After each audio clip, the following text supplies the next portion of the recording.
Welcome to Drum Addicts on Andertons TV. I'm Rob. I'm Tobes. And today we're talking about the creation that is from Yamaha, the new recording custom. So we've played it and we liked it, and we're going to talk about what we liked about it. So what did you like about playing this kit? You've played the old 9000. Obviously, I have, this to some die-hard 9000 lovers out there, which some of my customers are and a lot of my friends are. They don't want a recreation, they don't want a new one. They wouldn't look at this, they wouldn't spit on it. They're so in love with their 9000, it's a small cult. This is the new recording custom. It's not called a 9000, but it's sort of an adaptation, a recreation of a classic. So there are a few changes which we'll talk through, but they are cool. This is the old ones, the most recorded drums in the world. So yeah, a beautiful kit and one of my favourites to play. It really is. Everything about it is just, for me, it's just made so well, and it's just so playable. It's just got fantastic notes that come out of the drum.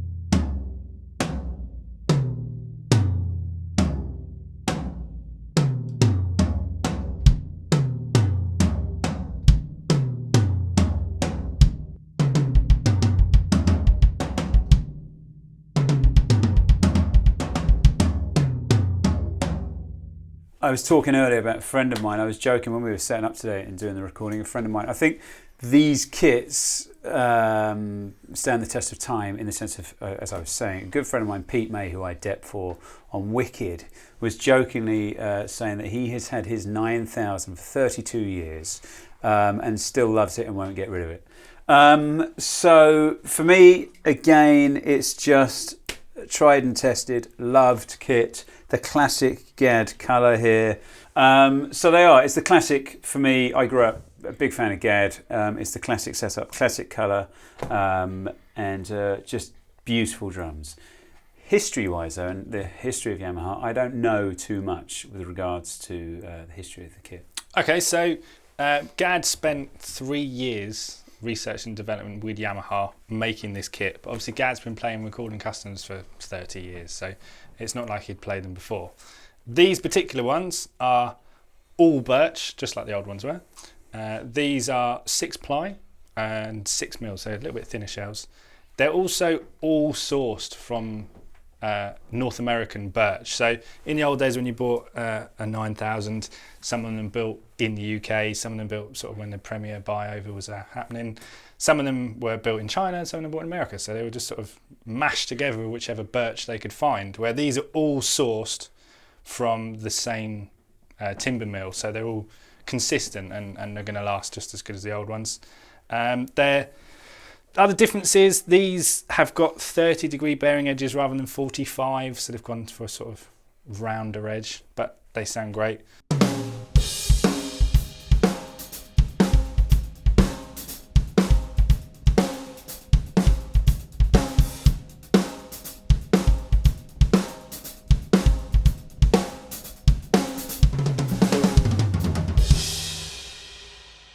And the classic tom arm bracket.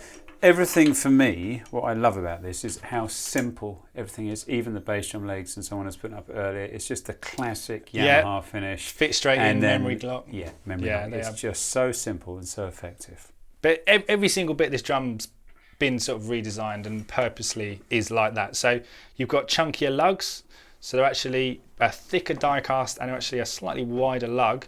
And the holes in the lugs, when they're drilled into the shell, is actually the nodal point of the shell. So Yamaha have purposely put these slightly chunkier lugs on compared to the older 9000s, and it's all for a reason. So you've got triple flange hoops, quite thick triple flange hoops actually. Yeah. And it's everything they've done is done for a reason. So including when you spin it over, they've sort of stained the inside of the shell, which they're doing with all of their ranges now. So obviously Life Custom is black stain, and then the Yamaha Maple Absolute hybrid ones are sort of the natural, more like this one. So they've decided to go for the walnut finish like this on the inside. It's all made in their posh new flagship $10 million drum factory that they built. So yeah, they're all crafted, good quality Yamaha stuff. They're always reliable.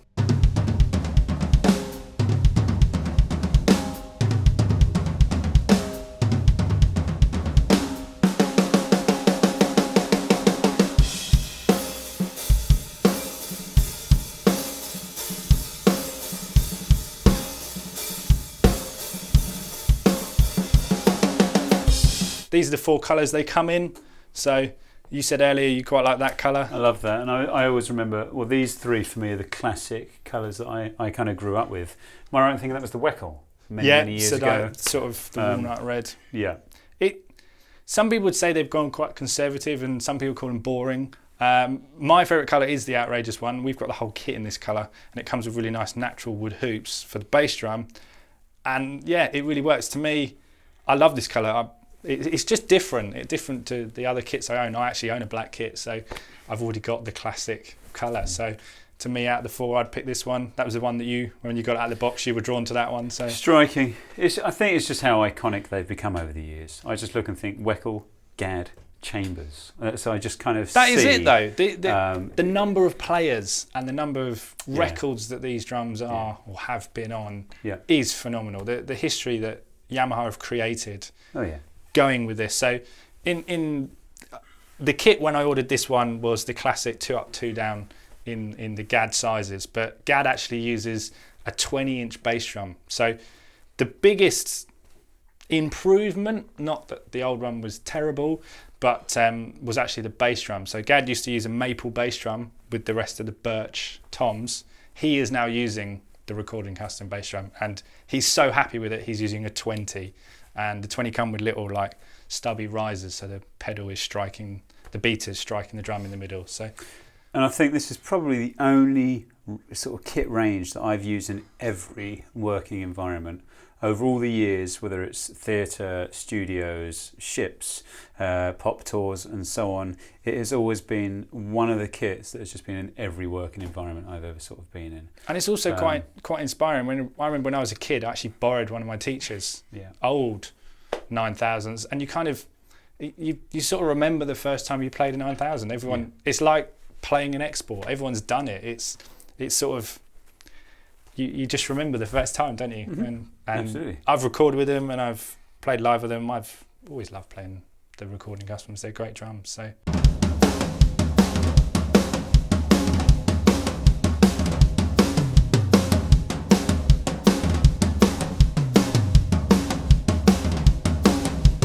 We've already talked about what colours they come in, so let's talk about what sizes. The sizes we've got, the 2 up 2 down, 10-7, 12-8, 14-13, 16-15, that's this kit.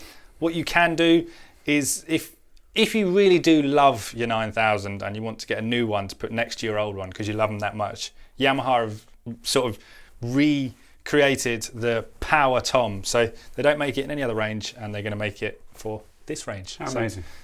For those people that are die-hard 9000 fans and just want to have the same with newer hardware and isn't as fragile, then they can get the old same sizes. So yeah, power sizes. Each drum, when you get it, comes with coated heads. So that's new for this. They've gone with the coated heads. It's really warm. They sound great, and they presume most people are going to record these straight away. Mm-hmm. I have to say the quickness we set these up today. Yeah. We didn't do any sort of fiddling or anything like that. It was super easy to set up and just boshed a mic on and just recorded it straight away. They did sound great, which I hope you guys like and sort of listen to. And we've got this in stock, haven't we? That's beautiful, beautiful. Yeah, so we've got a kit in that colour at the minute, and obviously this black one. But they're all great colours. We can order them all in. Pick your sizes. It's not a problem.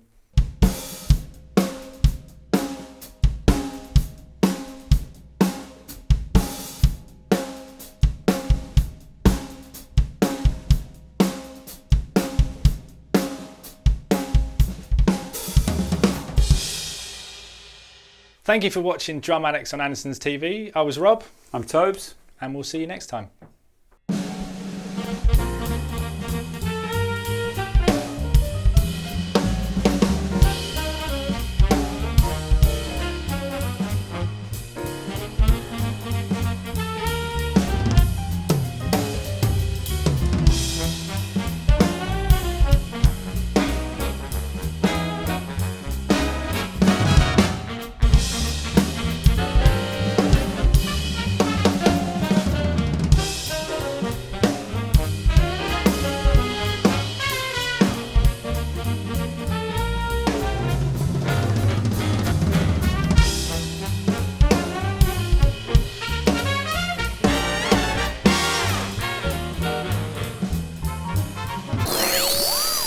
Giggity giggity, giggity goo.